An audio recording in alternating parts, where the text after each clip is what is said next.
प्राचीन काल में एक ब्राह्मण रहता था। वह बहुत निर्धन था। उसके कोई संतान नहीं थी। उसकी स्त्री बहुत मलिनता के साथ रहती थी। वह स्नान न करती, किसी देवता का पूजन न करती। इससे ब्राह्मण देवता बड़े दुखी थे। बेचारे बहुत कुछ कहते, किंतु उसका कुछ परिणाम न निकलता।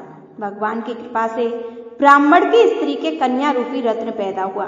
कन्या बड़ी होने पर प्रातः स्नान करके विष्णु भगवान का जाप, बृहस्पतिवार का व्रत करने लगी। अपने पूजन पाठ को समाप्त करके विद्यालय जाती तो अपनी मुट्ठी में जौ भर के ले जाती और पाठशाला के मार्ग में डालती जाती। तब ये जौ स्वर्ण के हो जाते। लौटते समय उनको बीन कर घर ले आती थी। एक दिन वह बालिका सूप में उन सोने के जौ को फटक कर साफ कर रही थी। तभी उसके पिता ने देख लिया और कहा, बेटी, सोने के जौ के लिए तो सोने का सूप होना चाहिए। दूसरे दिन बृहस्पतिवार था। इस कन्या ने व्रत रखा और बृहस्पति देव से प्रार्थना करके कहा, मैंने आपकी पूजा सच्चे मन से की है तो मुझे सोने का सूप दे दो। बृहस्पति देव ने उसकी प्रार्थना स्वीकार कर ली। रोजाना की तरह वह कन्या जौ फैलाती हुई जाने लगी। जब लौटकर जौ बीन रही थी तो बृहस्पति देव की कृपा से सोने का सूप मिला। उसे वह घर ले आई और उसमें जौ साफ करने लगी, परंतु उसकी माँ का वही ढंग रहा।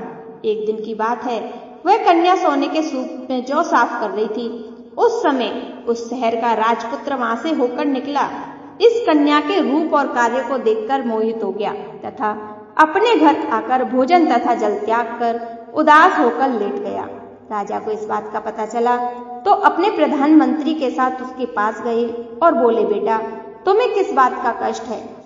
किसी ने अपमान किया है अथवा और कारण हो सो कहो, मैं वही कार्य करूंगा जिससे तुम्हें प्रसन्नता हो। अपने पिता की राजकुमार ने बातें सुनी तो वह बोला, मुझे आपकी कृपा से किसी बात का दुख नहीं।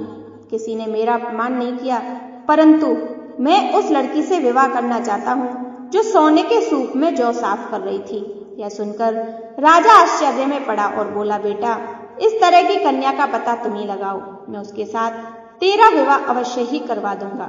राजकुमार ने उस लड़की के घर का पता बतलाया। तब मंत्री उस लड़की के घर गए और ब्राह्मण देवता को सभी हाल कहा।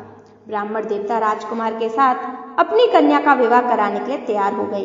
विधि विधान के अनुसार ब्राह्मण की कन्या का विवाह राजकुमार के साथ हो गया। कन्या के घर जाते ही पहले की भांति उस ब्राह्मण देवता के घर में गरीबी का निवास हो गया। अब भोजन के लिए भी अन्न बड़ी मुश्किल से मिलता था। एक दिन दुखी होकर ब्राह्मण देवता अपनी पुत्री के पास गए। बेटी ने पिता की दुखी अवस्था को देखा और अपनी माँ का हाल पूछा। तब ब्राह्मण ने सभी हाल कहा। कन्या ने बहुत सा धन देकर अपने पिता को विदा कर दिया। इस तरह ब्राह्मण का कुछ समय सुखपूर्वक व्यतीत हुआ। कुछ दिन हाल फिर वही हाल हो गया। ब्राह्मण फिर अपनी कन्या के यहाँ गया और सारा हाल कहा तो लड़की ने कहा, पिताजी, आप माताजी को यहाँ लेवा लाओ, मैं उसे विधि बता दूंगी जिससे गरीबी दूर हो जाए। वह ब्राह्मण देवता अपनी पुत्री को सब हाल बता रहा था और अपनी स्त्री को साथ लेकर अपनी बेटी के यहाँ पहुंच गया। तब बेटी ने अपनी माँ से कहा, माँ, तुम प्रातःकाल प्रथम स्नान आदि करके विष्णु भगवान का पूजन करो, सब दरिद्रता दूर हो जाएगी। परंतु उसकी माँ ने एक भी बात नहीं मानी और प्रातःकाल उठकर अपने बच्चों की जूठन को खा लिया। इससे उसकी पुत्री को बहुत गुस्सा आया और एक रात कोठरी में से सभी सामान निकाल दिया और अपनी माँ को उसमें बंद कर दिया।